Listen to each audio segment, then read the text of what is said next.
Speaking of veterans, we wouldn't have nearly so many if we didn't have endless wars going on. And we wouldn't have endless wars if there wasn't so much sweet money to be made in it. To understand more about this controversy, we sent correspondent Naomi Karavani into the field. She filed this report.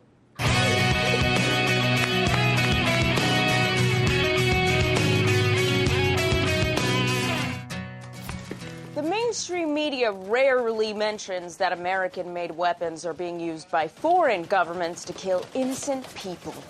That's why I had a responsibility as a journalist to embed myself in a conflict by rewatching Full Metal Jacket. It's a great film. Now I'm prepared to read this report on weapons manufacturers by Code Pink, a women-led anti-war grassroots organization which has been keeping Capitol Hill security busy. The biggest names in death are Raytheon, Northrop Grumman, Boeing, General Dynamics, and Lockheed Martin, each with their own brand of making people disappear. These merchants of death profit off the war crimes perpetrated by repressive regimes such as Israel, Egypt, and Saudi Arabia. Saudi Arabia, as the most repressive, they recently declared online satire a punishable offense. And as an online satirist, I have a message for Saudi Arabia. Please don't hurt me. These five grave makers made a collective $35 billion in 2017 in international sales, but not without the help of the U.S. government facilitating those sales, of course. My, they've come a long way from the local neighborhood hitman startup. In an unusual report, CNN covered the American connection to a Saudi attack on a school bus where nearly 40 children were killed. Munitions experts tell CNN this was a US-made Mark Mk-82 bomb, weighing in at 500 pounds. The first 5 digits there are the cage number, the commercial and government entity number. This number here denotes Lockheed Martin, one of the top US defense contractors. They said they will be launching a Saudi-led investigation for the most obvious war crime ever committed. And I'm sure they'll produce an unbiased report titled, continued on next page. Weapons sales went up under Trump, but it's not that easy just to blame him. Even though he made this poster board bragging about his sales, you know it's total war when glue sticks are involved. In 1961, Eisenhower warned against a military-industrial complex, and, spoiler alert, it's worse than he predicted.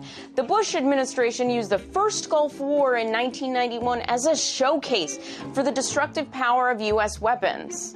And the mainstream news media became the home shopping network for U.S. missiles. Out of the haze of a pale winter light, 3rd Marine Air Wing Hornets. Approaching time to pull those ribbons off the missiles. Call now and get your hole in the ground. 1-800-555-BOOM.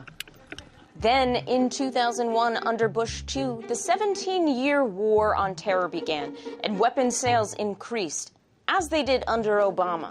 CEO Lester Crown and his Chicago family played a critical role as career-long patrons and fundraisers for Obama's rise to power. And General Dynamics was handsomely rewarded with Obama-brokered contracts with Israel.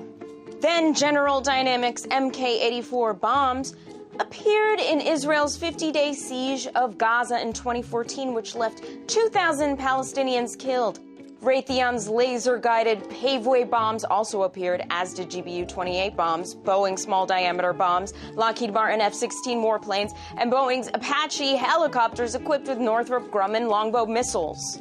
While Israel's opponents, Hamas, proudly showed off a tank that turned out to be just a car. Ready? Attack! Oh, wait. Wait! I said wait! General Dynamics Abrams tanks appeared in Tahrir Square as the Egyptian military carried out the deadliest massacre of peaceful protesters anywhere since China's massacre in Tiananmen Square in 1989. And it's not just U.S. companies making international sales. The taxpayer, too, has spent money on war crimes.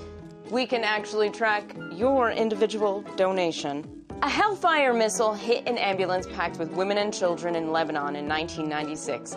That missile was part of a shipload covertly dropped off as a thank you gift to Israel. Lockheed Martin, do you accept returns? These bomb shards had no warning that said they would kill children. You know the way my plastic bags and pool noodles have warnings. Code Pink launched a campaign to divest from the war machine, trying to get cities, organizations, and individuals to divest from death dealerships. Check the website to see if any of your investments are in weapons contractors. And luckily, I found out I have no investments. Reporting from my office in Washington, D.C., this is Naomi Karavani, redacted tonight.